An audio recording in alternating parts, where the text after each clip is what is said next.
He publicly mocked our 8-year marriage, calling me a joke at a dinner meant to celebrate my success. He thought I was just the idiot who signed the checks, while he secretly built a conspiracy to destroy everything I had. But when I overheard his betrayal, I didn't cry. I walked out and began to build a new empire, one that would leave him with absolutely nothing. I thought my wealth bought me security, but it only bought me a front-row seat to my own destruction. The night I overheard the words, "trophy wife and walking joke," wasn't the end of my marriage, it was the birth of my empire. The grand ballroom of the Savoy was a cathedral of manufactured success. Hundreds of millions of dollars of net worth glittered under the chandeliers, reflecting off the polished marble floor where guests in black tie raised their champagne flutes. The air was thick with the scent of ambition and imported truffles. Tonight, everyone was here to celebrate Vance Global Ventures, VGV, and by extension, me, Ruby Vance, the woman who had just successfully executed the hostile takeover of Aegis Robotics, solidifying VGV's position as a dominant force in predictive tech. It had been 10 years since I inherited VGV after my father's sudden passing. 10 years of weathering boardroom skepticism, subtle sexism, disguised as concern, and the persistent narrative that I was merely preserving his legacy, not expanding it. The Aegis deal proved them wrong, but the proof didn't matter as much as the applause. Dominic, my husband of 8 years, was doing what he did best, playing the supportive consort. He was exquisite, 6 feet of tailored Italian wool and practiced charm, his laugh booming just loud enough to draw attention without stealing the spotlight. He was my most valuable accessory, the physical representation of the stability and traditional perfection I thought I needed to counteract my aggressive business image. Our marriage was the final piece of my meticulously constructed facade. We looked good in print. We hosted flawlessly. We presented a united front of power and domestic bliss. I handled the billions, he handled the social calendar and the public reassurance that I was, despite my corner office ruthlessness, a fully integrated woman who still valued marriage. What Dominic lacked in genuine financial contribution, he made up for in presentation. He had convinced me early on that his advisory role was crucial. After all, I had inherited the company. He'd argued I needed someone with a deeper, inherited understanding of old wealth politics. Looking back, that was the first step of the gaslighting. Convincing me that my earned genius required his ancestral permission, I excused myself from the central group, citing a need to check on the live feed of the presentation's metrics. A CEO's nervous habit, easily understood. In truth, the noise was grating, and I needed 5 minutes of silent concrete to reset my equilibrium. I slipped past the velvet rope and into the dimly lit hallway, leading to the service entrance, stopping near a heavy mahogany door that led to a small, private smoking lounge. I was reaching for my phone when I heard his voice, Dominic's voice. It wasn't the polished baritone he used for the cameras. This was loose, gravelly, infused with genuine contempt, and unmistakably directed at me. She signed the papers without even reading the Appendix B clause. Dominic chuckled. The sound was ugly, like ripping silk. A second voice, Trevor's a VGV board member whose wife, Linda Chin, I knew vaguely, responded nervously. You need to be careful, Dom. That woman is sharp. Sharp? Dominic scoffed, the word vibrating with incredulity.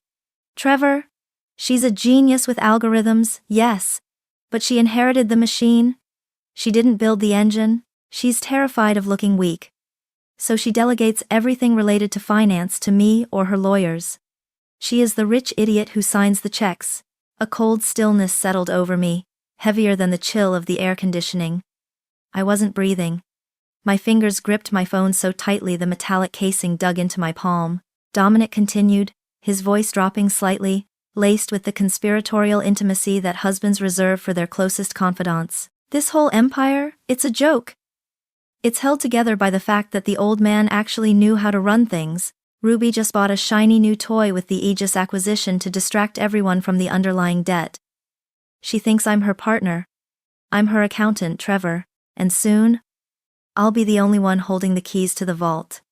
I'm not standing by while my life is run by a walking joke who thinks she's in my class just because her daddy died. Asterisk. A walking joke. Asterisk. Asterisk. Not in his class.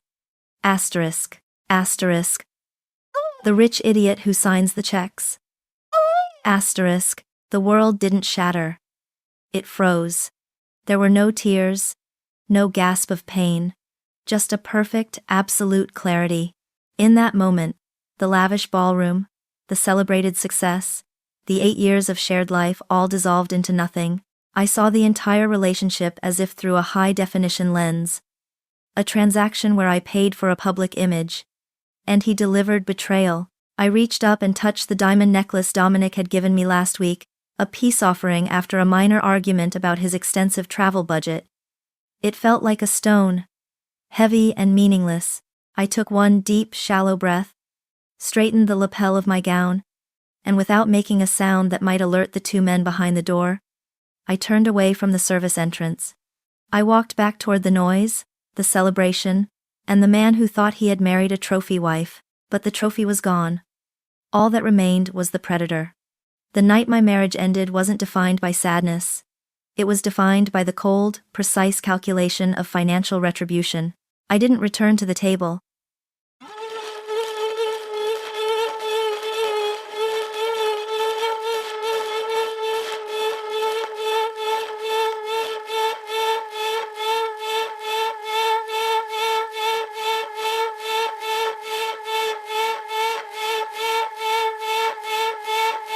The number I dialed was not Dominic's. It was Patricia Winters, my family lawyer, famous for her ruthlessness and her 98% success rate in high-stakes divorces. She answered on the first ring. "Patricia." "It's Ruby," I said, my voice steady, the coldness a sharp edge. "I need an immediate, ironclad divorce petition filed before sunrise, and I need to revoke Dominic's signing authority on all joint and corporate accounts. Effective immediately. Tonight, I learned my husband is a traitor, and I do not negotiate with traitors." Patricia had the ability to compress an entire legal strategy into a single, sharp exhale. "Revoking signing authority is the easy part, Ruby. Done. But the petition must be ironclad. I need to know precisely what financial leverage Dominic has established. What exactly did he mean by holding the keys to the vault? He knows the corporate structure better than I allow myself to admit," I confessed, leaning against the cold granite wall outside the Savoy. "He pushed for an advisory role that gives him oversight of every major expenditure and a back channel to the auditing firm. I trusted him to handle the political theater, the subtle maneuvering within the board that I always found tedious. He turned that trust into a weapon. He's using corporate structure to facilitate personal gain, which simplifies the corporate fraud angle," Patricia analyzed immediately.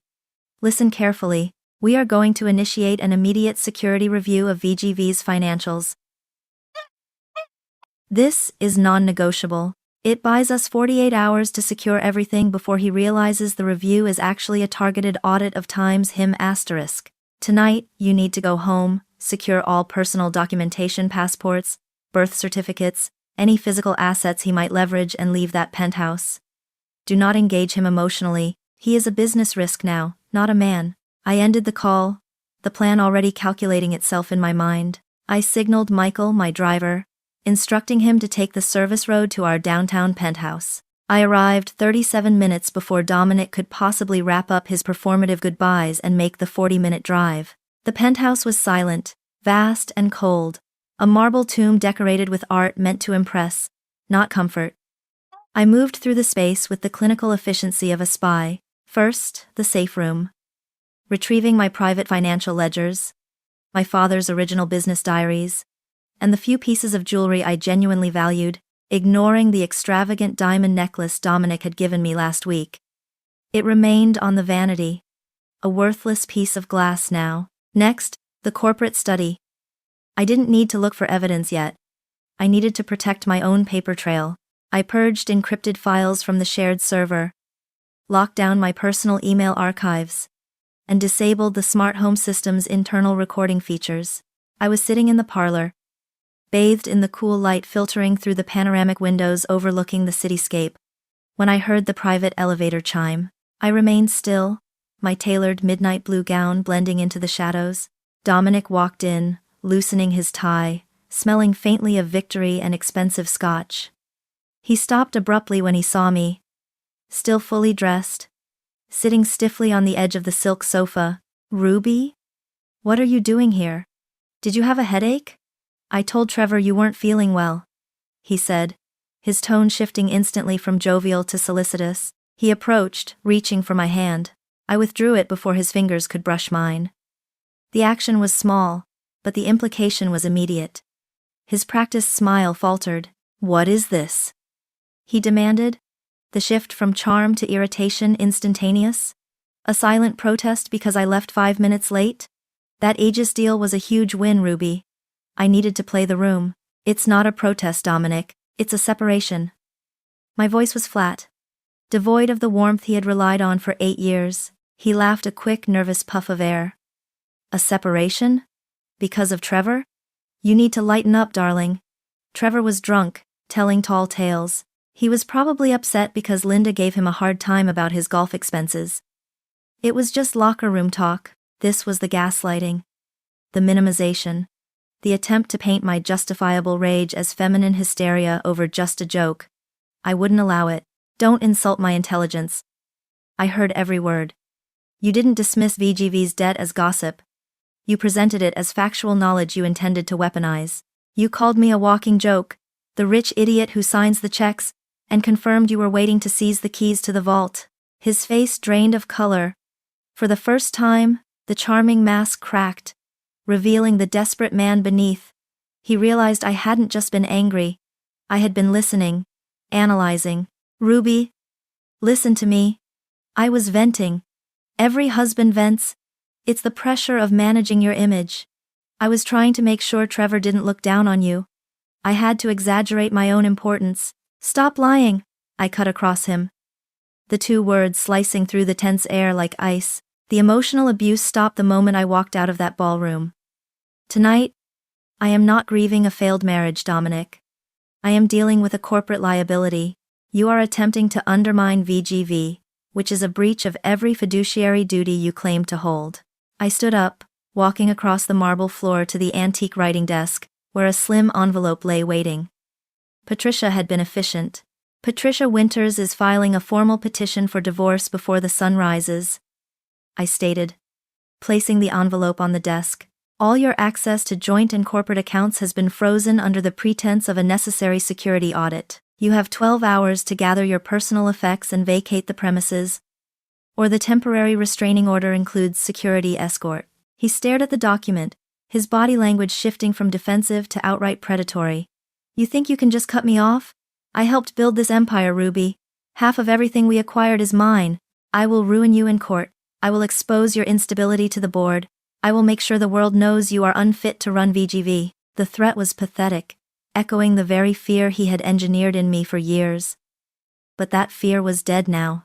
I walked toward him, stopping inches away, forcing him to look down into my eyes. "You didn't help build this empire, Dominic," I said, my voice dangerously soft.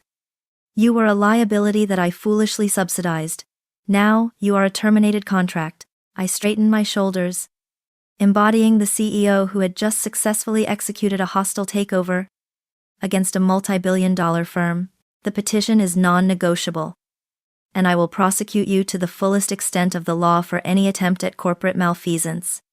Tonight, you mistook me for a trophy wife, Dominic. I am simply the executor, and your contract is terminated." The moment the elevator doors closed behind Dominic, swallowing his sputtering outrage, the marble penthouse became a chamber of utter calm. His presence had been a constant, low-frequency dissonance. His absence was the silence before detonation. I didn't watch him leave. I watched the clock. At 4 a.m., Patricia texted me confirmation, *TRO granted, access revoked across all corporate and joint accounts. He's officially locked out, *. I knew a security audit, even a targeted one disguised as routine, would only reveal the surface-level fraud, the excessive spending, and corporate card abuse. Dominic was meticulous. If he planned to seize the keys to the vault, the actual blueprint for sabotage would be buried deep, hidden from conventional oversight. He had dismissed me as an algorithmic genius who delegated finance. I intended to prove him catastrophically wrong about the limits of my curiosity. By 5:30 a.m., I was in VGV's secure remote access suite, deep diving into the shared corporate servers. I bypassed the standard audit logs Patricia had initiated, running a proprietary data mapping program my team had built for identifying anomalous data transmission patterns between VGV subsidiaries. Dominic hadn't understood that a true systems expert doesn't look at times what times is stored, but times how times it moves. I found it within an hour. A compressed, highly encrypted folder labeled deceptively as Q1, Budget, Forecasting, Archive, located on a decommissioned internal server, a server Dominic should have had no reason to access. The encryption was sophisticated, requiring 3 layers of proprietary keys, but I recognized the signature of a third-party black hat firm Dominic had suggested VGV hire 6 months ago to stress test our defenses. He hadn't been stress testing, he had been installing backdoor access. It took 45 excruciating minutes to break the cipher. When the folder unlocked, the single file inside was not a budget archive, it was a 200-page document titled Project Vulture. The name felt sickeningly appropriate. A scavenger plan, designed to feed on the carcass of my company. I began reading, and the cold clarity I felt earlier deepened into glacial determination. Project Vulture was a timeline for financial suicide. Dominic wasn't trying to steal a few million. He was planning to systematically depress VGV's stock through a series of timed, coordinated bad investments and false reporting designed to trigger the complex times minority stake buyout times clause in VGV's inherited charter.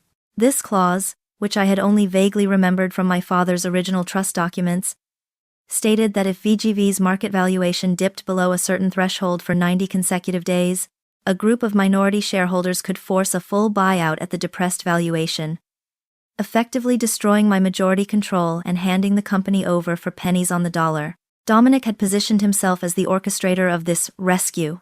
He hadn't been an accountant. He had been an internal saboteur, slowly preparing the explosive charge. While I was absorbing the full scale of his treachery, Dominic initiated his counterattack.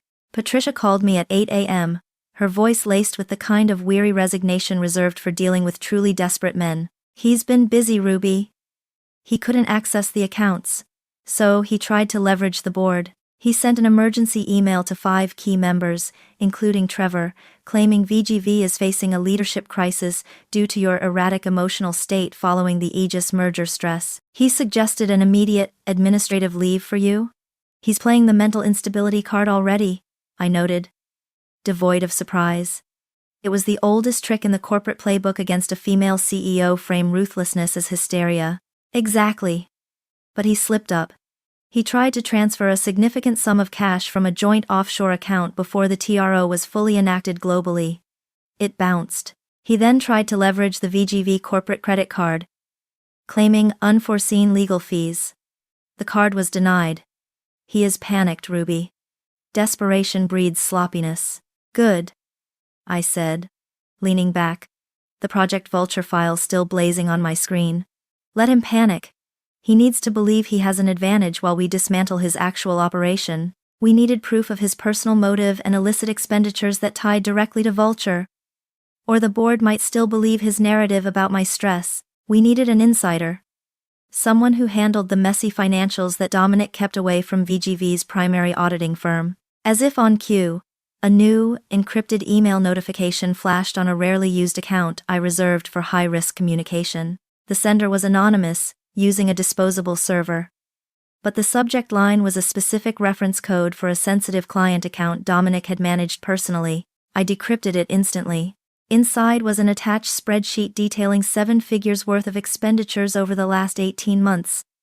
Itemized as consulting fees but flagged internally by the system as unusual spend profile. At the bottom of the email, there was one single line of text. Asterisk. His arrogance led him to use my proprietary software to mask his transactions.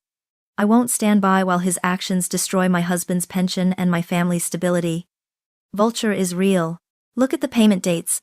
They correspond perfectly to the stock dips. Asterisk. The sender's identity was not listed, but the reference to my proprietary software and the intimate knowledge of VGV's internal accounting flags narrowed the field to exactly one person, Linda Chin, Trevor's wife, and a fiercely intelligent forensic accountant who had consulted briefly for VGV years ago. Dominic had underestimated the integrity of the people around him, even the wives he mocked. Linda's data was the missing link. It showed large regular payments made not to consultants, but to obscure holding companies in the Cayman Islands, the very same holding companies listed in Project Vulture as the intended minority buyers. Dominic had used VGV funds to secretly finance his own hostile takeover attempt. I printed the spreadsheet, the laser printer humming softly in the otherwise silent corporate suite. I gathered the hard copies of Project Vulture and the new expenditure sheet. I looked at the documents, feeling a profound sense of vindication mixed with cold fury. He hadn't just insulted my intelligence.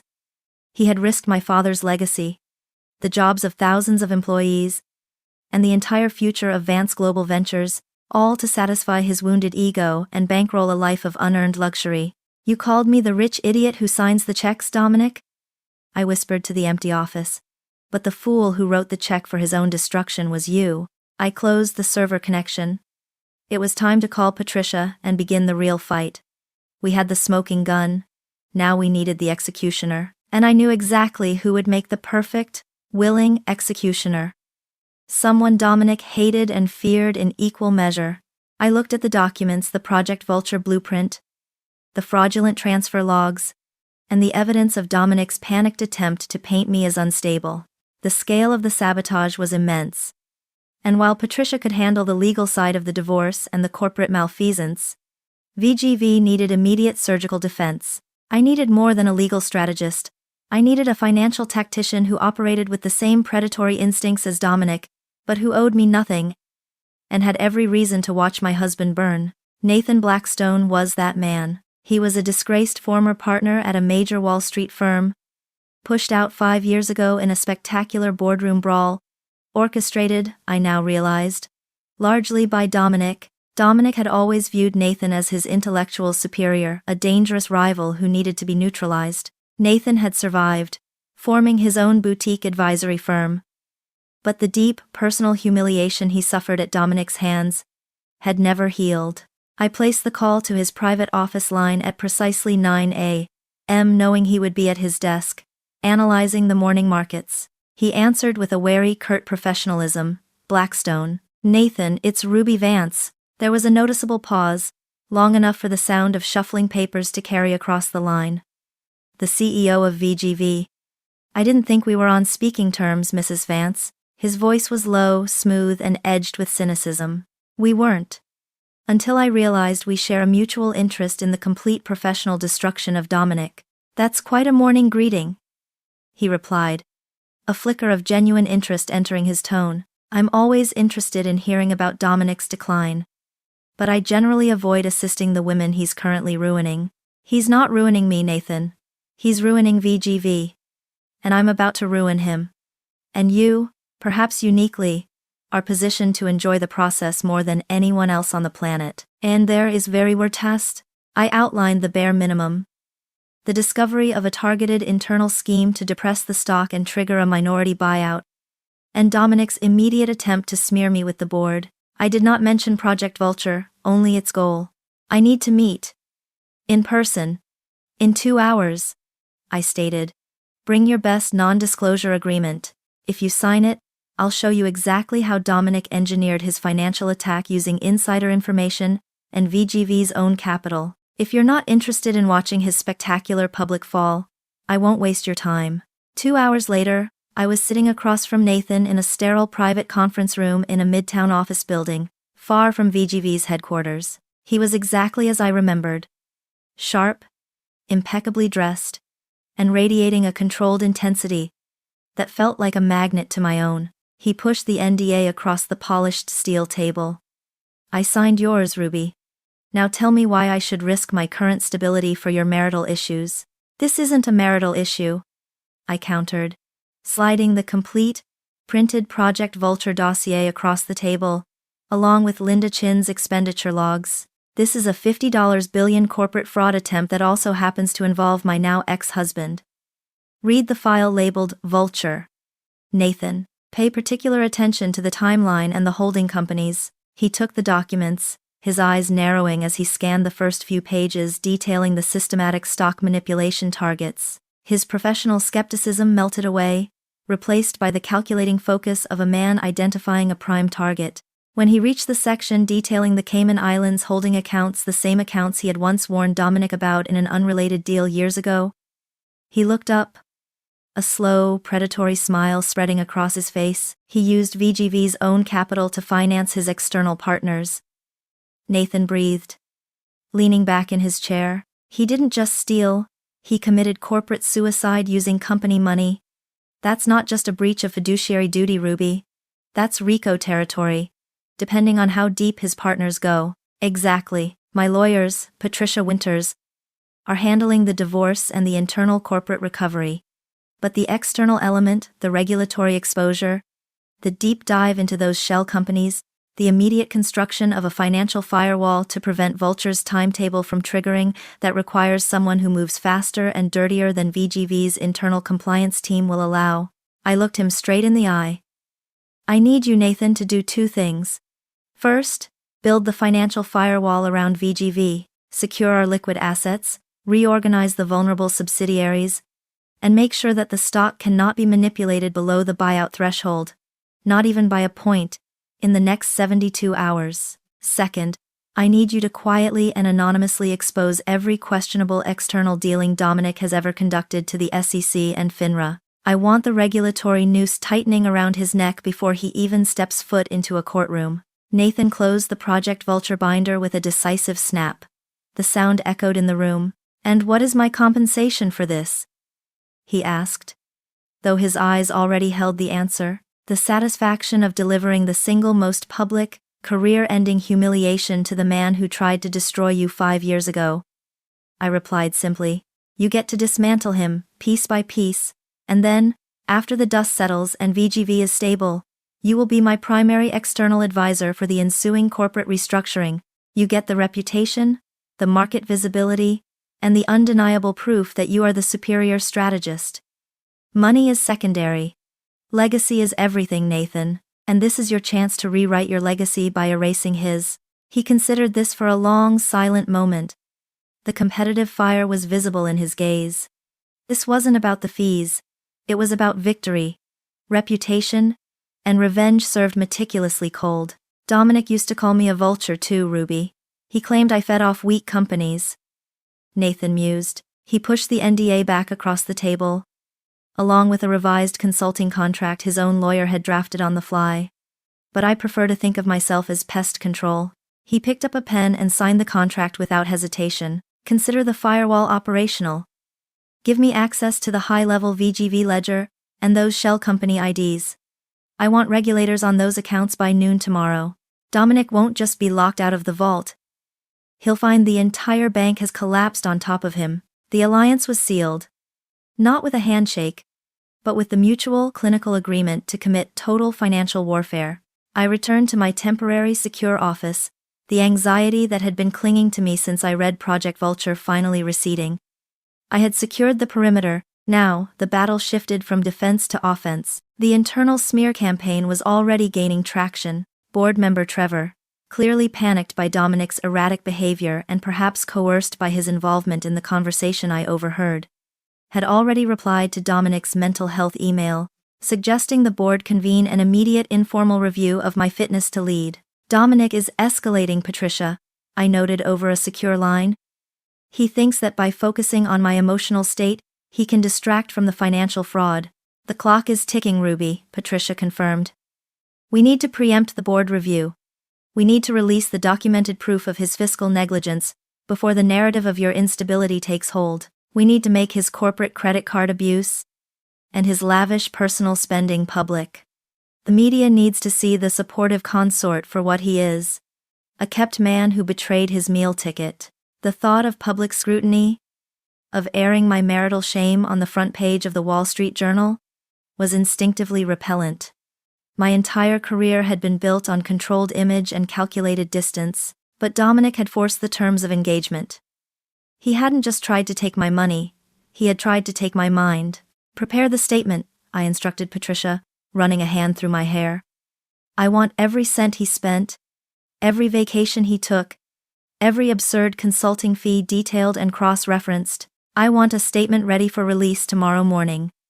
We will not allow him to question my mental fitness when he is actively destroying VGV's market credibility. The literally witch note of carry 5 to I 2 hurt to another 2 faith. The realization of the necessary public war settled heavily on me. This wasn't just business. This was a war for control of the narrative. And in the digital age, perception was lethal. Dominic was trying to brand me as unstable, a vulnerable woman overwhelmed by success. I needed to show the world that I was, instead, a meticulous, rational executor of justice. The emotional toll of preparing to unleash this level of personal detail was immense. For 8 years, I had upheld the facade of the perfect power couple. Now, I was about to shred that image in front of the world, knowing that every detail would be scrutinized and weaponized. I stood up, walking toward the window overlooking the city, the light of early evening dimming the skyscrapers. I felt the sharp ache of betrayal, the residue of years of suppressed doubt, but beneath the pain, a cold, hard core of resolve remained. Dominic wanted me to break, to show weakness, to prove his narrative of the hysterical CEO. I would not break. I would simply out-strategize him, and when the media turned against him, the perfect husband narrative would crumble into dust, leaving him with nothing but the truth. He was a disposable pawn in a game he didn't understand. The media assault began subtly, a low hum of speculation that quickly amplified into a deafening roar. Dominic's internal memo, which suggested my recent erratic behavior warranted a brief sabbatical for mental health review, did not stay internal for long. Within hours, anonymous sources, undoubtedly Trevor or one of his frightened cohorts, had leaked the story to 3 major financial news outlets. The headlines were insidious: cloaking sexism in concern, * Vance Global Ventures CEO under pressure, board eyes temporary leadership change, * is the Aegis acquisition stress-breaking Ruby Vance, * and the most egregious, * from boardroom genius to breakdown, the toll of running a billion-dollar empire alone. * They weren't attacking my numbers. They were attacking my mind. They weren't questioning the VGV strategy. They were questioning my capacity to execute it. This was the ancient, effective strategy against any powerful woman. Take her competence and reframe it as hysteria. I sat in my secure office, reading the articles on a shielded terminal, a physical nausea twisting in my stomach that had nothing to do with fear, and everything to do with disgust. I had spent 15 years carefully cultivating an image of impenetrable, analytical control, only to have Dominic reduce it to a predictable, fragile female stereotype. Patricia was on the line, her voice sharp and clinical, countering my emotional fatigue with pure strategy. The damage is contained, Ruby, but it's escalating. We have 3 board members, Trevor included, who have now formally requested an emergency session to discuss your current fitness. They're using the language Dominic planted. We have 12 hours, tops, before they try to mandate an external psychiatric evaluation. The idea of being forced to prove my sanity to a panel of middle-aged men who owed their positions to my father's generosity sent a spike of pure crystalline rage through me. He wants a reaction, Patricia, I said, clenching my jaw so hard it ached. He wants me to scream, to defend myself emotionally, to give weight to his claims. Precisely. He needs you to crack the veneer. You won't. We are going to counter with the only thing that matters to the market. Undeniable, documented financial abuse. The counter dossier, meticulously assembled overnight by Patricia's forensic team and cross-referenced with Linda Chin's logs, was a devastating accounting of Dominic's parasitic spending. It detailed the $800,000 paid for an IT security audit that was actually the installation of the Project Vulture backdoor, the private jet expenses labeled as client travel that coincided perfectly with his weekends in Monaco, and the 6-figure corporate credit card charges for advisory services that were, in fact, jewelry and luxury goods. The sheer volume of the betrayal, laid bare on paper, was overwhelming. It wasn't just the money. It was the casual entitlement, the certainty that I would never look closely enough to notice. Releasing this means sacrificing our privacy entirely, I whispered, looking at the spreadsheet. Every cent was tied to a memory. The dinner where he bought me that necklace. The business trip where I stayed home alone, believing him dedicated. He forfeited the right to privacy when he committed corporate fraud and then tried to leverage your reputation by questioning your mental health.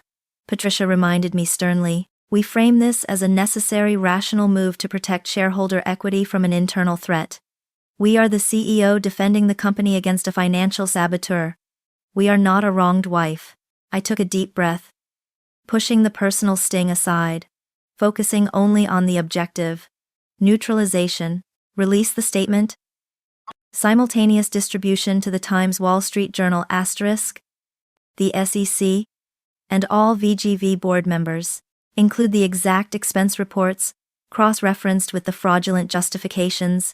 I want him drowning in receipts by lunchtime. The next few hours felt like watching a meticulously built ship capsize in slow motion.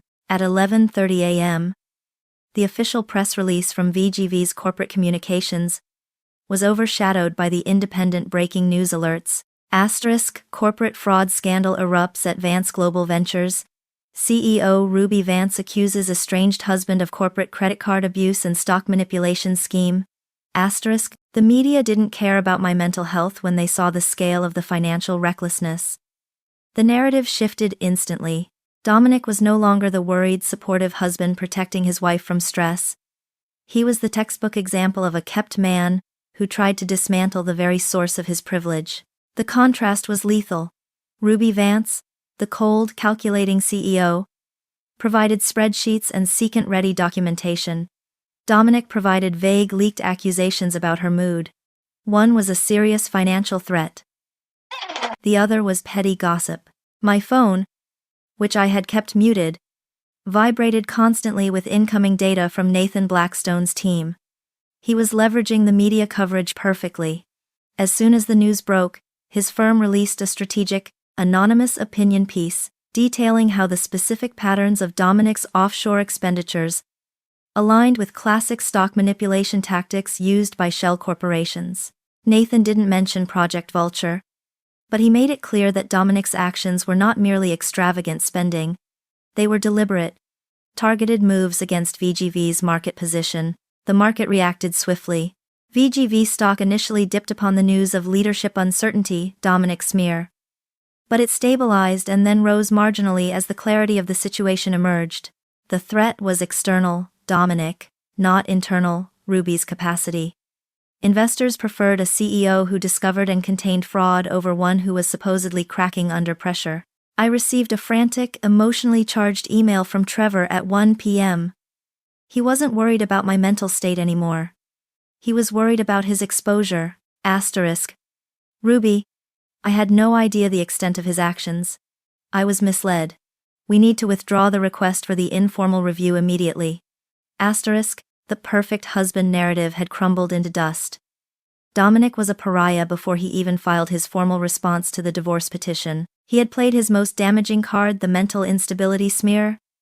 And I had not only absorbed the blow but had used the timing of the attack to deploy the evidence of his fraud with maximum media impact. I walked over to my desk and picked up the printed Project Vulture file. The emotional toll had been immense. A brutal test of my ability to prioritize strategy over personal injury. They say the most powerful form of revenge is moving on. But sometimes, the most satisfying form is surviving the hit, standing back up, and delivering an overwhelming counterpunch based purely on verifiable data. Dominic had hoped to ruin me with fear and doubt. Instead, he had merely provided the catalyst for my strongest move yet. The PR war was won, but the financial structure he put in place, the actual trap, remained. The hostile takeover attempt he had set in motion was still ticking. Nathan, I called, leaning back in my chair, the exhaustion momentarily forgotten in the thrill of the strategic victory. Tell me about the players behind those Cayman accounts. We need to identify the external partner who is preparing to trigger the minority stake buyout. The clock is running, and I need to know exactly who I'm fighting next. Arthur Hayes.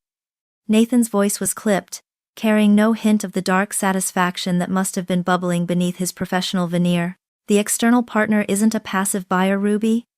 It's Hayes, Global Capital. Arthur Hayes, your father's oldest, most bitter rival. The man who tried and failed to acquire VGV twice in the 90s. I felt a cold rush of understanding. Dominic hadn't partnered with a neutral entity. He had recruited the corporate ghost of VGV's past. Hayes wasn't after profit.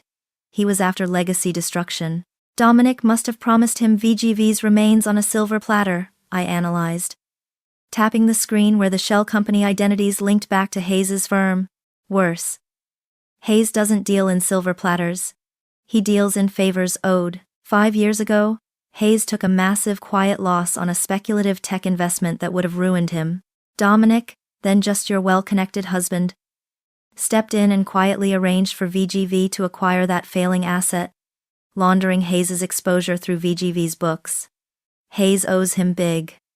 Ruby, this hostile bid isn't just a financial transaction.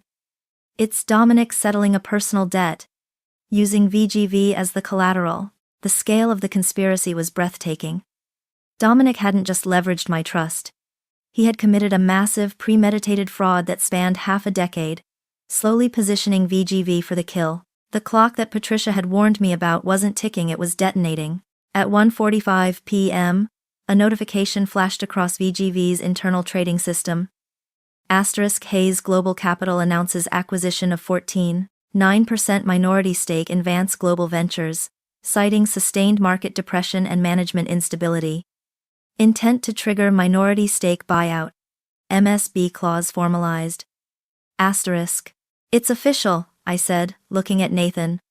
The calm I had maintained throughout the PR war hardened into absolute zero. The bid is triggered. How much time do we have before the clause is activated?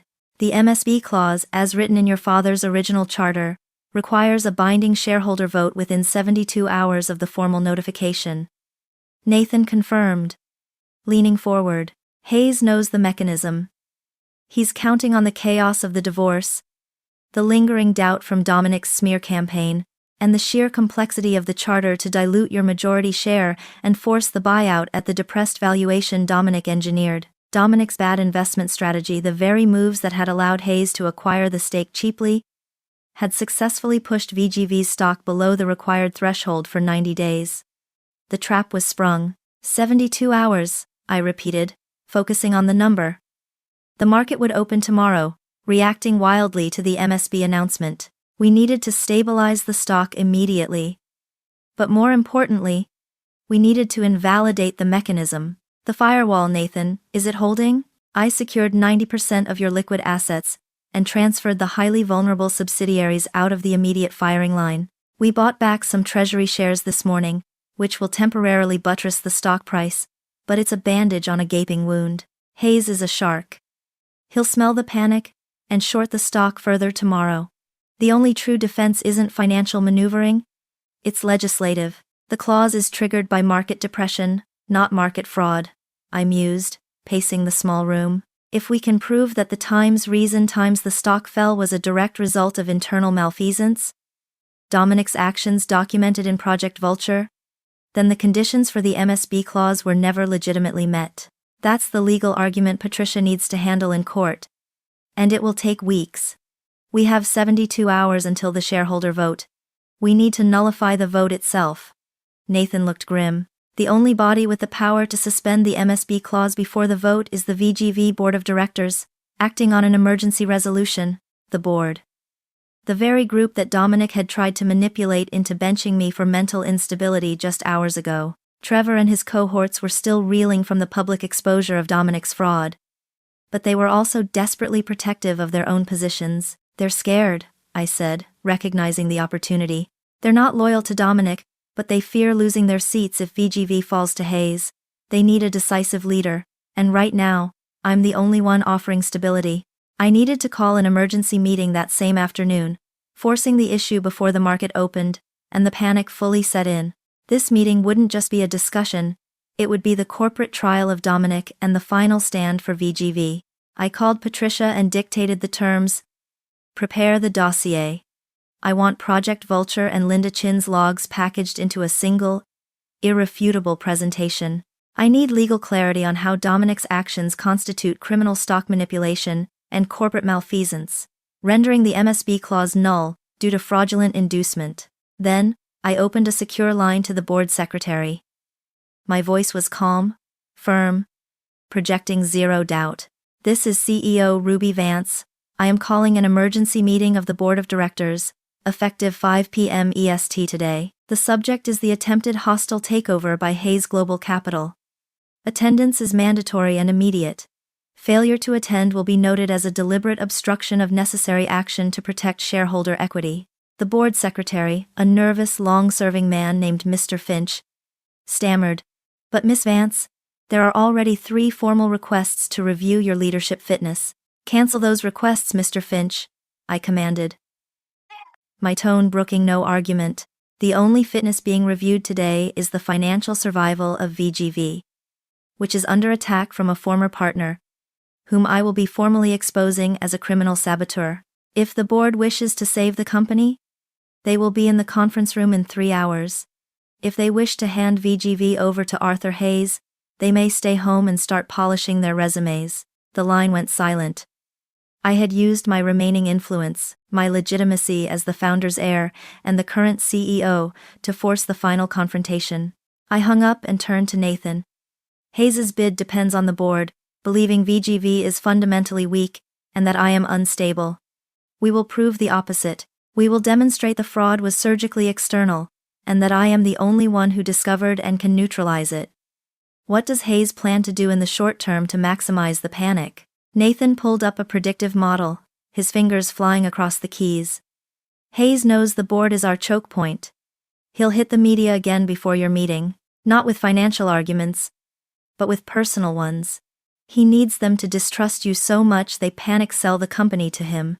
"Let him try," I said, already mentally drafting my opening statement. I had survived the mental health smear. Now I would leverage it. The clock read 71 hours and 58 minutes. The final battle wouldn't be fought on the trading floor, or in a courtroom, but in a highly pressurized conference room, where I would have to convince 9 men who secretly resented my power that their future depended entirely on my unwavering command. I gathered the 3 thick folders. Asterisk Project Vulture, chin logs, and the legal brief. Asterisk. This was the definitive evidence. This was the trap Dominic had meticulously built, and which I was now going to turn against him. The king had fallen. Now, it was time to destroy the kingdom he had tried to seize. I had 3 hours to condense years of fraud into an undeniable, cold, hard truth. Patricia joined me via a secured line from her downtown office. We didn't waste time on pleasantries. The final iteration of the Dominic dossier was structured not as a story of betrayal, but as a forensic audit of corporate decay. "The board is going to be looking for 2 things, Ruby," Patricia stated, her voice tight with focus. "Plausible deniability for themselves, and a clear path to stabilization. They don't care that he hurt your feelings. They care that he tanked their stock options. We need to frame the Times Project Vulture Times timeline alongside the public relations smear." We spent the first hour cross-referencing every movement. The $800,000 for the bogus security audit that installed Dominic's backdoor, the subsequent market dips, the timing of Hayes Global Capital's quiet accumulation of stock, and finally, Dominic's internal memo about my erratic emotional state, sent exactly 3 hours before Hayes triggered the minority stake buyout, MSB. "Look at the sequence," I instructed, highlighting the entries on my terminal. He attempted to bench me for instability, ensuring I couldn't manage the crisis, and then the hostile bid materialized, perfectly timed to exploit that perceived weakness. This isn't just fraud, it's criminal conspiracy leveraged by psychological warfare. This meticulous sequencing was the cornerstone of the legal argument. Dominic's actions were the direct, fraudulent times, cause times of the stock depression, rendering the MSB clause, which relied on a naturally depressed market, illegitimate. Next, securing Linda Chin, I called her on a heavily encrypted, disposable line Nathan's team provided. She answered quickly, her voice small and shaky, utterly unlike the confident forensic accountant I remembered. "They're saying Arthur Hayes is buying in, Ruby. Trevor is terrified. He thinks he's going to lose everything because he backed Dominic's stupid memo. Trevor made a mistake of character, Linda. But you have a chance to save VGV," I countered gently, avoiding any hint of judgment. "Hayes's takeover relies on the legitimacy of Dominic's fraud. You have the logs that prove he used VGV funds to finance his offshore entities listed in Vulture. I need you to provide a sworn affidavit detailing the pressure he put on your department to misfile those consulting fees. She hesitated, her breathing ragged on the line. If I testify, Dominic will destroy my life. He'll expose me, he'll go after Trevor. You won't testify in person, I assured her. Patricia will introduce the affidavit as testimony from an internal forensics expert. Someone whose continued employment and family safety depend on absolute discretion. We will protect your anonymity legally, but your data is the nail in his coffin. It's the independent validation that turns my accusation into VGV's official finding of fraud. A long moment passed. He called me a sheep once, Linda finally whispered, a rich woman who only knew how to follow directions. I'll send you the full forensic file, cross-referenced with the wire transfers. I want to watch him burn, Ruby, but silently. The affidavit arrived instantly, secured and vetted by Patricia. It was devastating. Linda's documentation proved that Dominic didn't just no times about the fraud. He had actively exerted undue pressure on internal personnel to facilitate it. The shadow witness was secured, with the dossier complete motive, Vulture, proof of payment, chin logs, and legal nullification, legal brief. I focused on the physical act of presentation. I sat alone in the temporary conference room we'd secured near the VGV headquarters, reviewing the projected slides. The room was cold, stark, and utterly silent. I ran the presentation not by speaking aloud, but by running the narrative through my mind, ensuring the facts flowed without hesitation. Asterisk. Slide 1. The market depression. Fact, not theory. Slide 2. The causation. Dominic's fraudulent expenditures. Slide 3. The objective, Project Vulture, confirming the malicious intent. Slide 4. The retaliation, the mental health smear, proving motive beyond mere greed. Asterisk. Patricia's advice echoed in my head. Asterisk. Don't look at Dominic. Look at the numbers. He is irrelevant. Asterisk. Dominic's greatest power had been the illusion of control, the idea that he was a stable, vital part of my life and business. My defense had to be analytical, dispassionate, and utterly lethal. I was the CEO protecting shareholder equity, not the scorned wife seeking emotional revenge.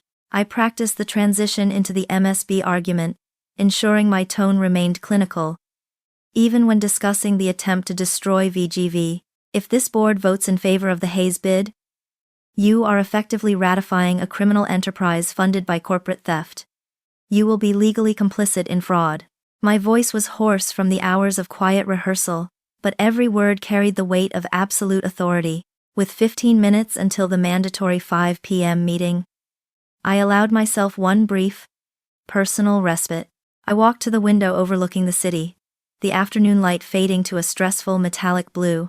My temporary office was in the financial district, far enough from VGV's main tower to feel removed, but close enough to see its lights burning steadily, a beacon of my father's work. I thought about the sheer volume of time, labor, and ethical compromise Dominic had dedicated to this silent, systematic destruction.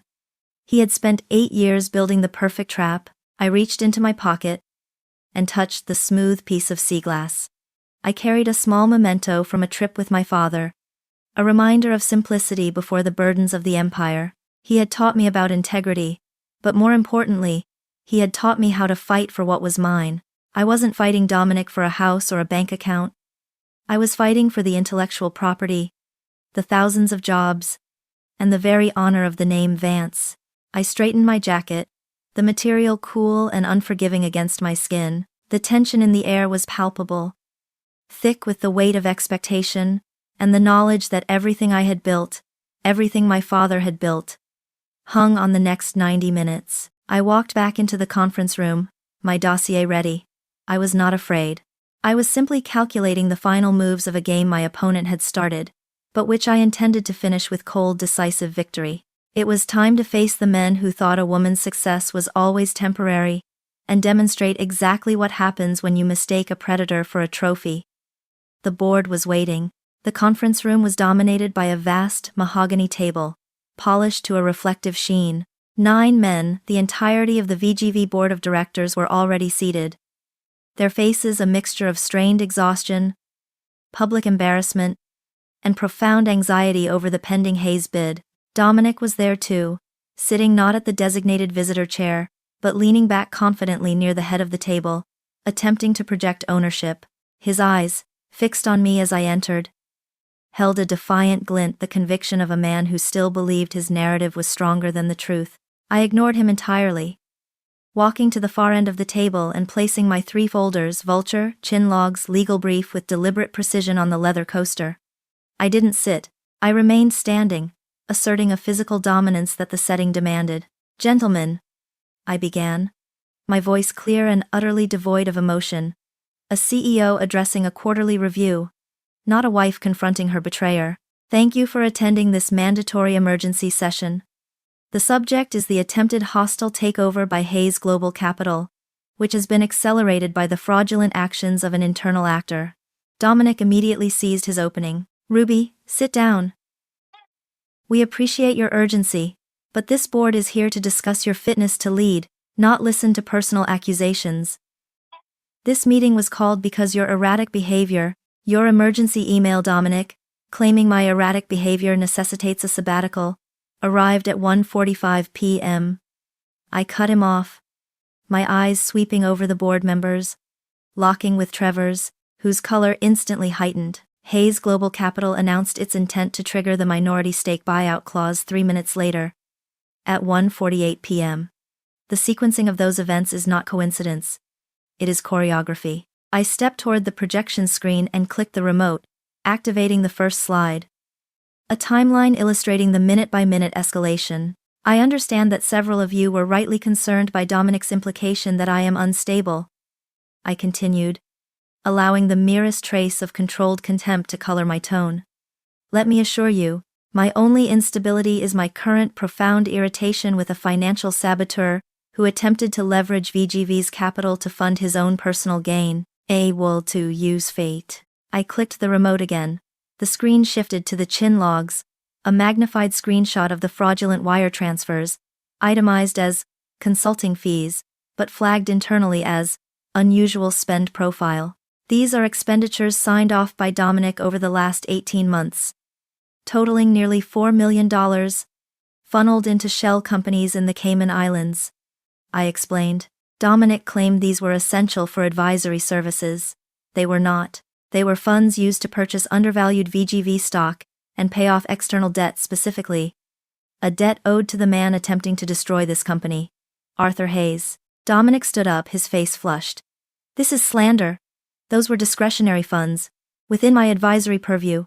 Ruby is distorting the records in a desperate act of revenge." "Desperate perhaps, but factual," I agreed, turning to the board. "We have an internal sworn affidavit from a highly placed forensics expert whose identity we are protecting for fear of retribution, confirming that Dominic exerted undue pressure to misclassify these funds and that they were used to illegally depress our stock valuation." I clicked to the next slide, which showed the stock value over the past year, with small red markers correlating exactly with the dates of Dominic's largest fraudulent transactions. The board members leaned forward, their faces grim. For them, this was no longer a personal spat. It was a clear violation of SEC rules and a direct threat to their portfolios. These intentional financial actions are the sole reason VGV's valuation fell below the threshold required to trigger the MSB clause. I stated, "Dominic didn't just steal from VGV, he poisoned the well to create the appearance of weakness." I paused, letting the severity of the financial malfeasance sink in. Then, I turned back to the stack of files. The moment for mere fraud was over. It was time for the core mechanism. But the fraud was merely the engine, I said softly, picking up the dossier labeled Times Project Vulture **. The blueprint for VGV's destruction was far more comprehensive. I held the document up for the board to see, the title glaring under the conference room lights. I discovered this file hidden on a decommissioned internal server, a high-level encrypted document detailing a phased attack on VGV designed to ensure complete insolvency under my leadership, forcing a sale at rock-bottom prices. The author details precisely how to manipulate the stock, how to leverage the board's perceived lack of confidence in me, and how to position himself as the savior who would step in to manage the transition to Arthur Hayes's control. Dominic's bravado finally dissolved. He lunged forward, his hands slamming down on the table, trying to reach for the dossier. "That file is fabricated. It's a complete lie. She is unfit. She is unstable. She is making this up." Two of the board members nearest him instinctively pulled back. His outburst, fueled by panic, accomplished precisely what I needed. It demonstrated the lack of control he had accused me of. He wasn't the calm, supportive consort. He was a desperate, ranting man facing exposure. I stood my ground, my eyes cold. "You just heard the behavior Dominic suggested. Warranted my removal. Compare that outburst to the data before you." I looked at the board members. Project Vulture proves that Dominic's actions were premeditated. He spent 8 years positioning himself to not just leave the marriage, but to actively dismantle the company I inherited from my father. He promised VGV to our oldest rival, Arthur Hayes, as payment for a personal debt. A debt he incurred years ago, before we were married. Patricia, connecting remotely, spoke up via the room's speaker system, her voice a sharp legal spike through the tension. "Gentlemen, based on the documented evidence of criminal fraud and stock manipulation provided by CEO Vance, VGV has grounds to immediately declare the conditions for the minority stake buyout clause null and void. The market depression was times induced, times maliciously. Therefore, the clause was triggered illegally." I walked toward the head of the table, reclaiming the space Dominic had temporarily occupied. Dominic planned to have me removed for instability, neutralizing my corporate defense. Then, Hayes would take control, and Dominic would be compensated handsomely by his former rival. I summarized. His goal was not divorce, it was financial execution. I looked directly at Trevor, who was now sweating visibly. "The decision is simple. If you vote to proceed with the MSB, if you allow Arthur Hayes to take control, you are confirming the legitimacy of this criminal scheme. You are placing VGV's fate in the hands of a man who openly hates this company and an external actor who financed his own hostile bid with our capital. Alternatively," I continued, my voice firming into a command, "you vote to initiate immediate legal action against Dominic for corporate malfeasance, formally rejecting the Hayes bid based on fraudulent inducement, and you grant me the necessary authority to execute an emergency financial restructuring to stabilize the stock immediately." I waited for the response. The room was silent save for the heavy, panicked breathing of Dominic, who was now slumped back in his chair, defeated. Mr. Finch, the long-serving board secretary, finally cleared his throat, his hand shaking slightly as he picked up his pen. "We need a formal motion," Finch whispered. A board member named Alan, who had initially been skeptical of me, spoke up, his face pale with fury. "I move to immediately remove Dominic from all official and advisory positions within Vance Global Ventures, initiate legal proceedings for corporate malfeasance, and formally reject the Hayes Global Capital bid on the grounds of fraudulent inducement." Trevor, desperate to save himself, seconded the motion instantly. Seconded. Mr. Finch initiated the roll call vote. One by one, the board members responded, their voices quiet but firm. "Mr. Vance?" Finch asked, addressing the man whose name was still legally mine, giving him one final, public moment of humiliation. Dominic stared at me, his eyes blazing with hatred. But he was powerless. He had no vote. The final tally was unanimous. 9 votes for the motion. 0 against. "The motion passes," Mr. Finch announced, setting down his pen with a decisive click that sounded like a gunshot in the sterile silence. "Dominic Vance is hereby terminated from all roles effective immediately, and legal action will commence against him personally and professionally." I nodded, the victory settling over me like a cold, heavy cloak. It wasn't triumph. It was the completion of a necessary, brutal equation. "The board will reconvene at 7 a.m. tomorrow to review the stabilization plan Nathan Blackstone has prepared," I instructed, already moving toward the door. "Mr. Finch, please ensure security escorts Dominic from the premises immediately.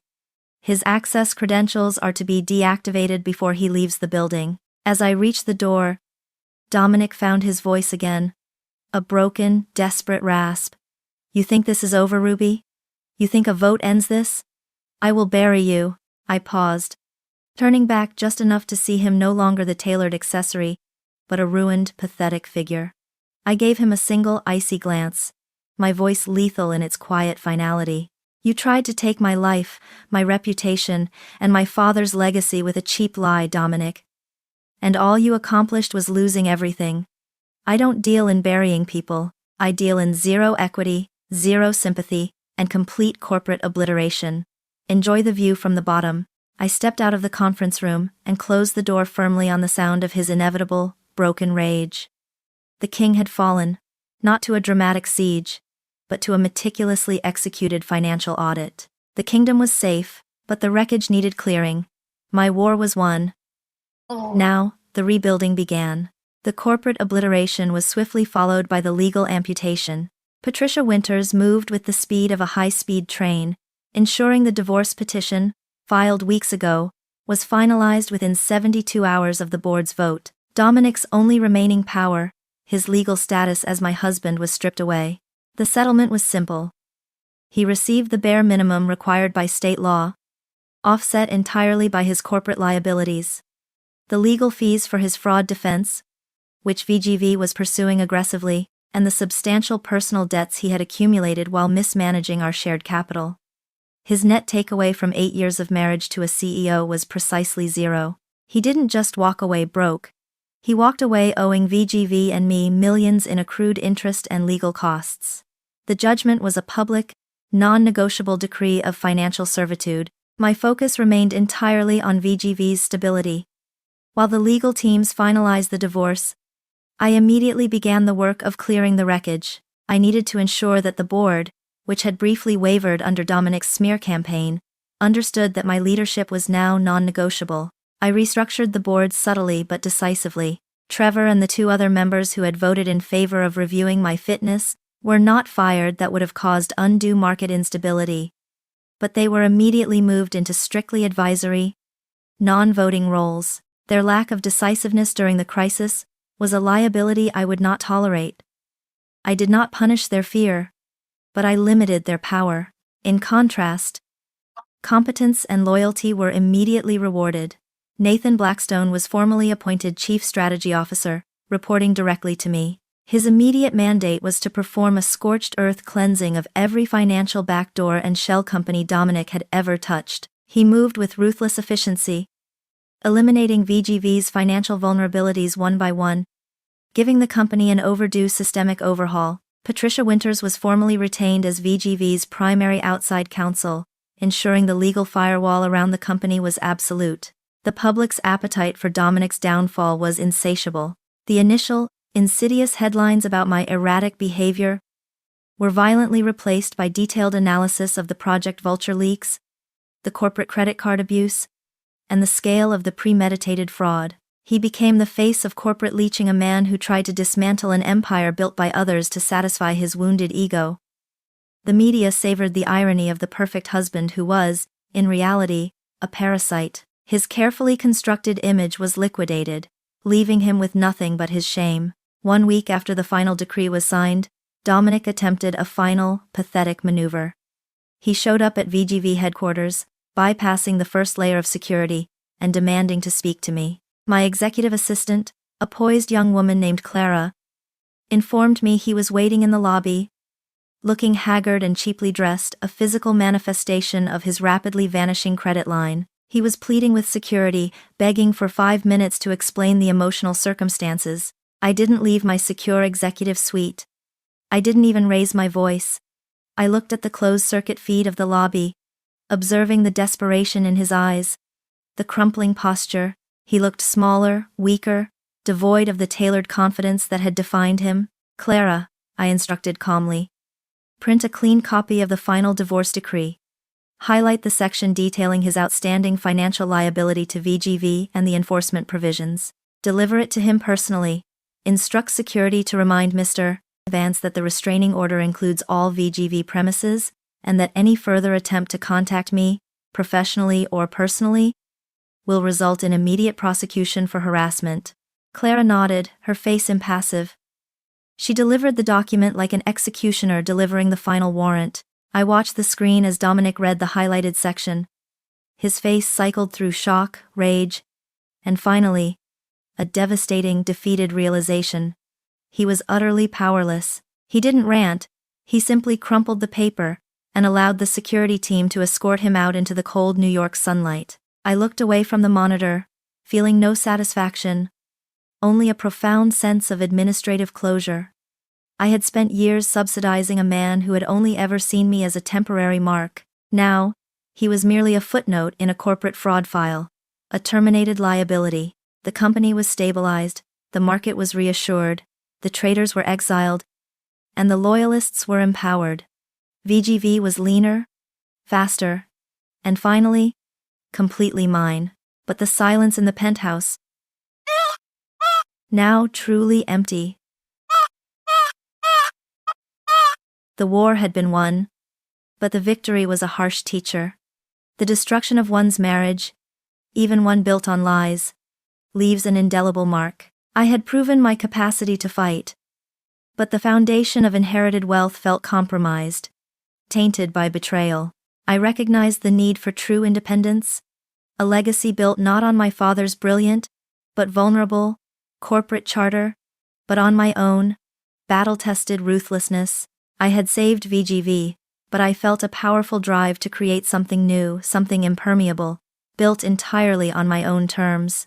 My internal team began the quiet groundwork. The creation of a new, private venture that would operate outside the constraints of VGV's public scrutiny. A venture designed for surgical financial deployment, fueled by the conviction that competence was the only currency that mattered. I had secured my present, but my revenge would not be complete until I had built a future that made Dominic and the entire painful history of my marriage utterly meaningless. I opened the file on my secure terminal, the first official document for the new entity. The name had come to me during the darkest hours of the smear campaign, a tribute to the resilience born from the flames of betrayal. Phoenix Capital. It was time to build an empire that could never be inherited, only earned. The first year of Phoenix Capital was a relentless blur of acquisitions, restructuring, and zero tolerance for internal political maneuvering. We specialized in hostile defense and strategic divestiture, helping legacy companies, many of them founded by women who, like me, had been undermined by parasitic partners, regain their footing. My new office, located miles from the old VGV tower, was clinical and sharp, overlooking the harbor instead of the financial district. I hadn't inherited the view. I had commissioned it, earning every square inch of granite and glass. I kept VGV stable, but I delegated the day-to-day operations to Nathan Blackstone. He had proven his loyalty and strategic genius, not by serving me, but by serving the goal of flawless execution. I remained the majority shareholder, the chairwoman, the ultimate authority, but my soul belonged to Phoenix Capital, a place built from the ashes of betrayal, focused only on forward momentum. It was mid-October, exactly 1 year and 3 days since the board meeting that ended Dominic's career. When the final act of the drama unexpectedly played out, I was rushing to a lunch engagement with the CEO of a major industrial firm, a potential client whose husband was attempting a pre-divorce liquidation of her assets, when my driver, Michael, took a short detour through a less frequented commercial district. We were momentarily stopped at a traffic light beside a strip mall featuring several mid-tier retailers. I wasn't paying attention, reviewing a memo, when a flash of overly bright, cheap pinstripe caught my eye. I looked up. Standing in the doorway of a discount menswear store, the kind that promises executive style at outlet prices, was a man adjusting a poorly tied knot on a mannequin. He wore a suit that was clearly ill-fitting, the fabric shiny and synthetic. It was Dominic. The sight was jarring, like watching a sophisticated piece of machinery reduced to scrap metal. He was still physically presentable, but the aura was gone. The practiced charm, the polished confidence that had allowed him to walk into any room and command deference, had been replaced by a weary, desperate anxiety. He looked tired, his hair thinning slightly, his expensive watch replaced by a cheap, functional digital timepiece. He was a salesman, a clerk perhaps. Standing at the door, trying to lure in middle managers with the promise of discounted ambition. I watched him for perhaps 10 seconds. He pulled out a worn handkerchief and dabbed his forehead, an action the old Dominic would have considered unacceptably gauche. He was arguing softly with a colleague inside the store, the tension in his shoulders obvious even from across the street. He was still in New York, still trying to make a living. But he was working for minimum wage plus commission, hounded by the legal teams I employed, forced to pay off the debts he incurred trying to ruin me. His corporate obliteration was now a physical, visible reality. The light changed to green. Michael accelerated smoothly, pulling the tinted sedan away from the curb. "Did you see him?" Michael asked softly, catching my eye in the rearview mirror. He had been my driver for over a decade and had witnessed the entire arc of the marriage and the subsequent war. "Yes, Michael," I replied, my voice steady. There was no rush of adrenaline, no spike of triumphant glee. There was simply a vacuum. I looked back at my memo, analyzing the new client's leveraged debt position. The moment I saw Dominic dissolved instantly into the background noise of the city. Utterly irrelevant. I had spent months anticipating this feeling of ultimate vindication, the visceral satisfaction of seeing the traitor reduced to nothing. But in that crucial moment, I felt nothing. Not rage, not pity, and certainly not the kind of elated victory that Hollywood promised. I realized then that my revenge hadn't been secured by his downfall, but by my complete transcendence of it. His desperate existence, his job selling cheap suits, his crushing debt, his ruined name did not add one single point to Phoenix Capital's valuation. It did not make my current success any sweeter, or my future any more secure. He was a piece of debris that had already been ejected from my orbit. His failure was his own problem, entirely separate from my current earned reality. The true revenge was the profound, quiet realization that Dominic was utterly meaningless to me now. He no longer occupied any space in my head, my finances, or my strategy. For 8 years, I had allowed his judgment, his belief that I was a walking joke and an idiot who signs checks to define the fragile core of my self-worth. I had desperately sought his approval and societal validation through the facade of a perfect marriage. The moment he attacked me, he forced me to rely purely on my own genius, my own strategy, and my own resources. He stripped away the inherited safety net, forcing me to earn not just my empire, but my integrity. I closed the memo and leaned back against the leather seat, the tension in my own body finally easing after a year of continuous battle. I didn't need to destroy him to win. I only needed to prove to myself that my capability was inherent, not derived, and certainly not dependent on his permission or presence.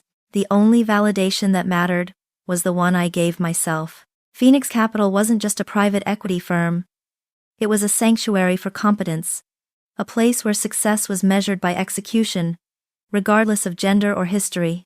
My ultimate goal wasn't to assist women in taking back control, but to remind them that they had never truly lost it. They had merely delegated their power to the wrong people. I reached up and touched the sea glass in my pocket. The simple, smooth stone that now carried more intrinsic value than any diamond Dominic had ever given me. The pain of the betrayal had been immense, but it had been the catalyst. It had taught me that security is not bought with wealth, but forged in the fire of self-reliance. I opened my eyes, looking forward through the windshield at the skyline of the city I now dominated. Not through inherited legacy, but through earned authority. My life was no longer defined by the man who tried to ruin me. It was defined by the empire I had built on the wreckage of his arrogance. I was ready for the next challenge, unburdened by the past, wholly in control of the future. I had been tested, exposed, and found to be impenetrable. I smiled, a cold, true smile of absolute self-possession. The trauma was over. The empire was secure, and Dominic Vance, the man who thought he was going to seize my kingdom, was still standing on a forgotten street corner, selling cheap suits, utterly insignificant to the woman he had tried to destroy.